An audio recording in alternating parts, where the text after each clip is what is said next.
Di tahun 2023, perusahaan JDID di Indonesia akhirnya tutup. Dan hal ini ternyata sudah terjadi sejak beberapa tahun ke belakang, di mana banyak e-commerce yang gugur di Indonesia.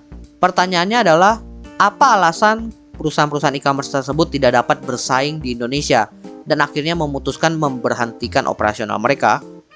Mari kita bahas semuanya hanya di Opsiana Podcast Studi Kasus episode kali ini. Pertumbuhan e-commerce di Indonesia bisa dibilang sangatlah pesat. Bahkan banyak perusahaan-perusahaan di Indonesia menggandrungi bidang e-commerce ini karena memang sangat menjanjikan. Di tahun 2023 saja, transaksi e-commerce itu menembus angka 533 triliun rupiah. Jumlah yang sangat fantastis.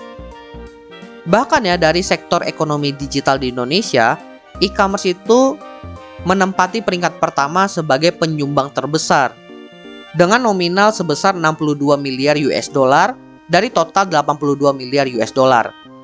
Diikuti oleh bidang-bidang lainnya seperti transportasi atau makanan online sebesar 7 miliar US dollar, media online 7 miliar US dollar, dan juga travel online sebesar 6 miliar US dollar.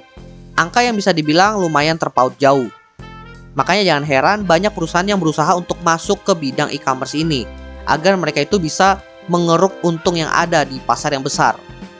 Cuma sayangnya nggak banyak perusahaan yang dapat bertahan dalam kurun waktu yang panjang di pasar e-commerce ini, terutama di Indonesia. Setidaknya ada beberapa alasan kenapa banyak perusahaan itu kesulitan untuk bertahan dalam persaingan di dalam bidang e-commerce ini. Kira-kira apa aja alasannya? Kita mulai bahas yang pertama. Yang pertama tentunya adalah karena jumlah pesaingnya yang banyak.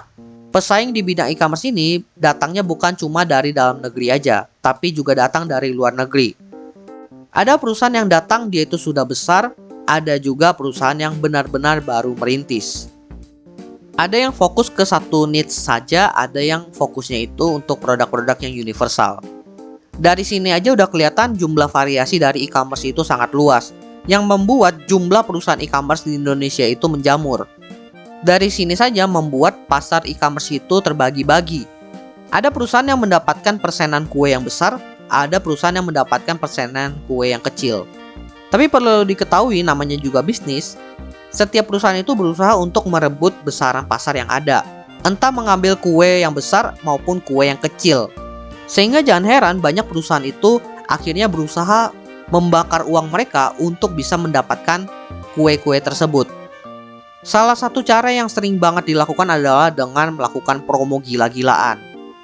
Mau perusahaan itu sudah besar, sudah stable, maupun perusahaan baru, sama-sama melakukan hal ini. Tujuannya adalah untuk menarik konsumen.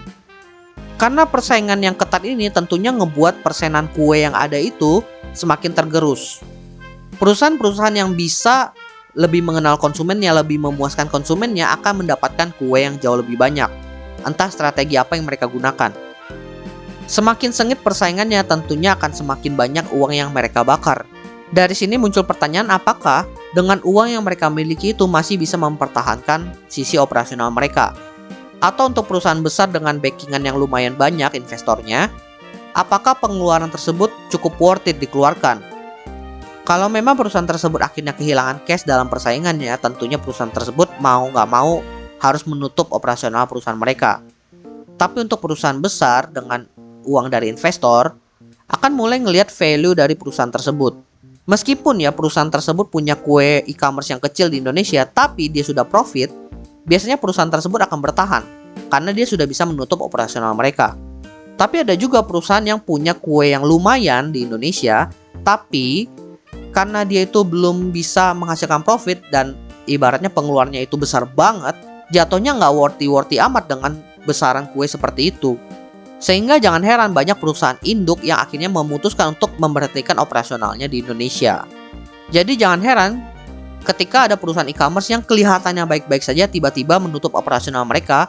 Bukan berarti mereka itu kehabisan cash atau bangkrut, melainkan mungkin dari perusahaan induknya merasa bahwa apa yang mereka lakukan itu tidak worth it, atau mungkin mereka akan berusaha kembali nanti dengan strategi-strategi yang baru.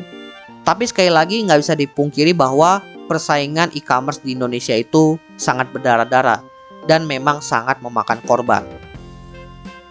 Alasan yang kedua kenapa e-commerce itu sulit bertahan, karena terjadi pergeseran tren. Terutama tren saat ini yaitu tren live shopping. Di Indonesia sendiri, live shopping ini lumayan didominasi oleh TikTok dan juga Shopee. Tentunya karena ada pergeseran tren live shopping ini, makanya mau nggak mau perusahaan-perusahaan e-commerce itu harus bisa menentukan strategi yang tepat untuk bisa melawan tren ini.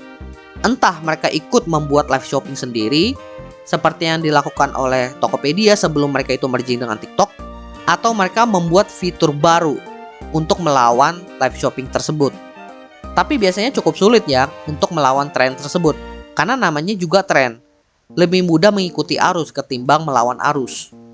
Dan biasanya ketika kita mengikuti arus, yang diuntungkan siapa? Diuntungkan adalah perusahaan-perusahaan yang memulai arus tersebut atau start lebih awal. Karena tentunya mereka itu jauh lebih siap dan mereka lebih menguasai tren tersebut. Toh mereka yang buat. Sedangkan perusahaan lain yang dalam tanda kutip terlambat, mereka harus memulai dari awal. Dan pertanyaannya adalah, apakah ketika mereka itu sudah selesai membuat live shopping tersebut, trennya masih di situ? Jawabannya kan belum tentu. Jadi bisa dibilang ini semacam buah si malakama. Kalau kita ngikutin tren, belum tentu setelah kita ngikutin trennya itu masih bertahan di situ. Tapi kalau kita tidak ngikutin tren, kita akan semakin ketinggalan dengan kompetitor kita. Jadi jangan heran banyak perusahaan e-commerce yang sampai saat ini belum mempunyai fitur live shopping. Karena ini adalah sebuah keputusan yang besar. Bukan cuma dari sisi waktu, tapi dari sisi uang juga harus keluar lebih banyak. Terutama untuk pertaruhan yang belum tentu mendapatkan kue yang lebih besar juga. Lalu alasan terakhir kenapa perusahaan e-commerce itu sulit bertahan di Indonesia adalah karena terlalu bergantung kepada bisnis e-commerce mereka. Bukannya skeptis dengan pendapatan dari bisnis e-commerce, tapi banyak perusahaan e-commerce yang bertahan sampai saat ini karena mereka itu punya sumber income yang lain dari bidang yang lain. Contohnya Tokopedia, dia itu juga punya sumber income dari bisnis PPOB-nya. Kemudian juga dia punya bisnis ojek online. Kemudian juga berkembang menjadi bisnis financial atau fintech. Kemudian Shopee juga mengembangkan bisnisnya ke arah finansial atau fintech, yaitu ke arah perbankan. Ya kalian tahu lah bank apa. Kemudian Bukalapak juga meskipun tidak sepopuler Shopee dan Tokopedia, tapi mereka juga masih bisa bertahan sampai saat ini karena mereka juga punya dalam tanda kutip bisnis-bisnis di belakang, sumber income yang lain. Salah satunya yang lumayan booming itu adalah di buka warung.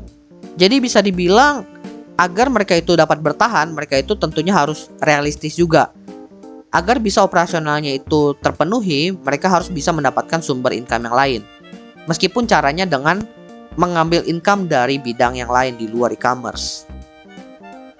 Oke, jadi itulah beberapa alasan kenapa banyak perusahaan e-commerce itu sulit bertahan, terutama di Indonesia.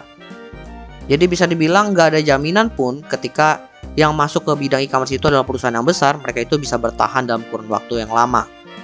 Mau itu perusahaan baru, mau itu perusahaan lama, yang penting asalkan mereka punya strategi yang tepat dalam bersaing di persaingan bisnis e-commerce di Indonesia. By the way teman-teman, jangan lupa follow Instagram dan juga akun TikTok Opsiana Podcast di @opsianamedia, karena di sana akan ada konten-konten menarik dan juga yang bermanfaat buat teman-teman semuanya. Dan juga kalian akan mendapatkan update dari Opsiana Podcast kalau nantinya ada episode terbaru yang rilis. So, jangan sampai teman-teman ketinggalan sama update-nya. Dan terakhir, jangan lupa juga untuk follow atau subscribe Opsiana Podcast di platform kesayangan teman-teman. Dan nantikan konten-konten menarik dari Opsiana Podcast nantinya di sana. Oke, gua rasa itu aja. Thank you buat teman-teman yang sudah mendengarkan. See you next time di episode Opsiana Podcast lainnya.